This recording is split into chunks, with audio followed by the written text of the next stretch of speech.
Seconds on foot from the futuristic architecture of Salford Quays is a splendid Tudor mansion, home to the Radcliffe family for 300 years. The surviving parts of Ordsall Hall are built on two ranges around a courtyard not garden, the south dating to the 15th century, and the west range completed in 1639.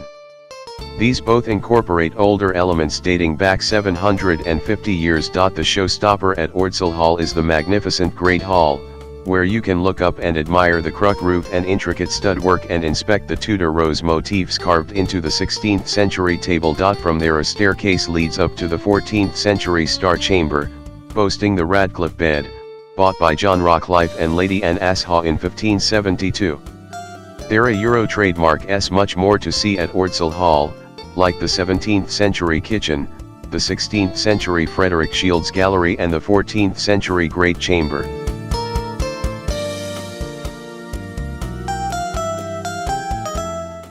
One of the UK Euro trademark's first and largest regeneration projects has been unfolding at the former site of the Manchester docks since the late 1980s. These docks were opened by Queen Victoria in 1894 and constituted Britannia Euro trademark's third busiest port at their peak, before going into decline after the advent of container shipping. Plans to redevelop the docks into a business, cultural and residential district began in the early 80s.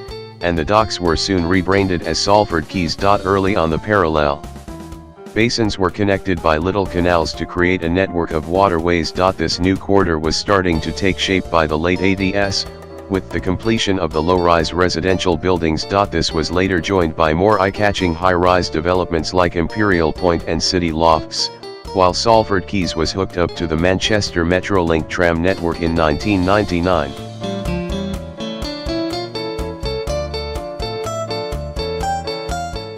One of the projects that has rendered Salford Quays unrecognizable in the space of a generation is Media City UK, a 200-acre mixed-use development intended for media companies and faculties for the University of Salford. Its first phase was completed in the early 2010s, giving birth to an exciting 21st century cityscape. The main tenant here is the BBC, who have moved a lot of their operations from London to Salford Quays as part of a decentralization scheme. Another big broadcaster, ITV, has also moved. ITV Granada and the northern branch of ITV Studios. As a visitor you can come to gaze in awe at the architecture, grab a bite to eat and wander through the gardens and plazas. The BBC puts on a 90-minute guided tour, showing you around studios where flagship shows like Match of the Day and Mastermind are recorded. Across the Manchester Ship Canal, ITV has also opened its sets for the long-running soap opera, Coronation Street.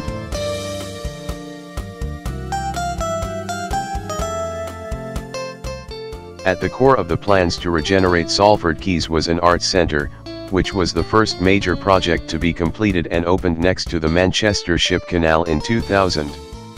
Designed by Michael Wilford and with hints of Salford Quays' Euro trademark industrial past, the Lowry is named for the Stretford-born painter L.S. Lowry, who had an eye for industrial landscapes and was educated at Salford Technical College, now the University of Salford.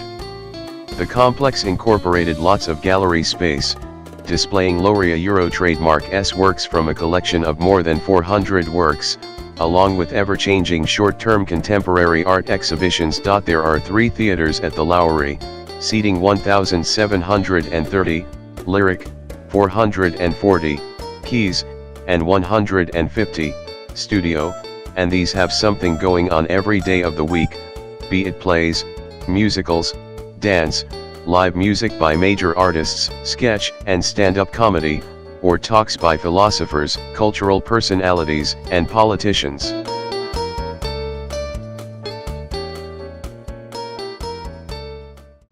Surrounded by the University of Salford, this sizable museum is on the south side of Peel Park, mapping the history of Salford and with a large inventory of Victorian art. The museum dates to 1850, and would be worth a visit just to appreciate its Italianate Renaissance-style galleries. These have been arranged to reflect the layout of a Victorian museum, with paintings, decorative art, and sculpture all competing for your attention in the same space. Theoria Euro trademark's an important collection of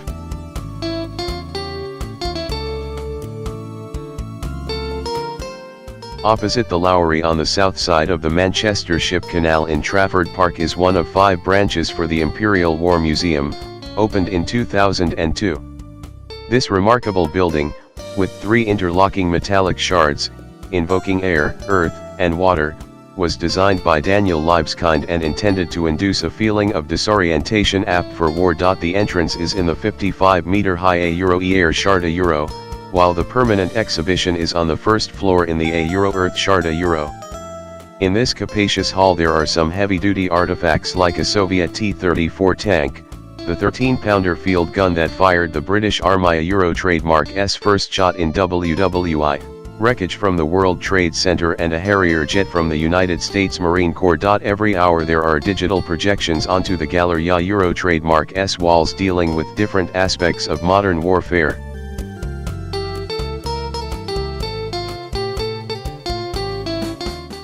Before he founded the Scout movement, Robert Baden-Powell set up the Salford Lads trademark club in Ordsall in 1903.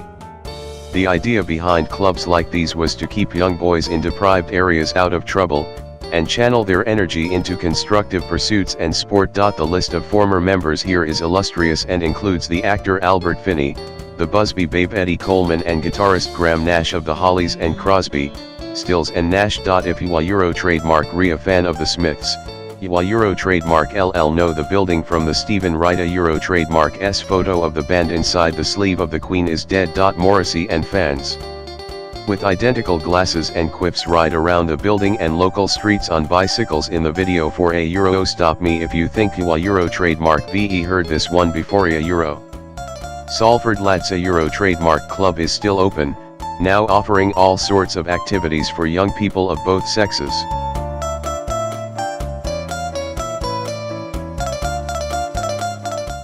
Arguably the most famous football club in the world is based by the Bridgewater Canal on the south side of Salford Quays. Manchester United have played their home games at Old Trafford since 1910, and the stadium, designed by Archibald Leach, has been reworked and expanded many times over the last century. Most recently 8,000 seats were added in 2006, bringing the total capacity to 74,994. For fans of the Red Devils, watching the 3-time European Cup winners in the flesh, in the stadium graced by Sir Matt Busby and Sir Alex Ferguson trademark's indomitable teams, may be a lifetime ambition. If you visit on a non-match day you can immerse yourself in the storied history of Manchester United and the a Theatre of Dreams on a tour, going behind the scenes to visit the dressing room, tunnel, VIP room, and press room. In the museum you can have your picture taken with 1999 trademark's unprecedented treble, Premier League, FA Cup, and Champions League trophies.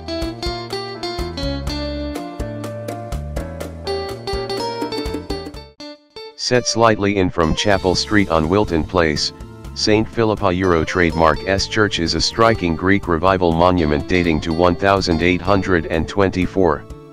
The first thing you trademark LLC is an imposing semicircular Ionic portico crowned with a narrow bell tower. This has fluted pilasters leading up to a clock that was built by Whitehurst and Company of Derby. If you want to take a peek inside you can admire the galleries on 3 sides, typical for Georgian churches, and the delicate mid-19th century stained glass in the east window. The 2-manual organ dates back to 1829 and was built by the Stockport-based Wren and Boston Company.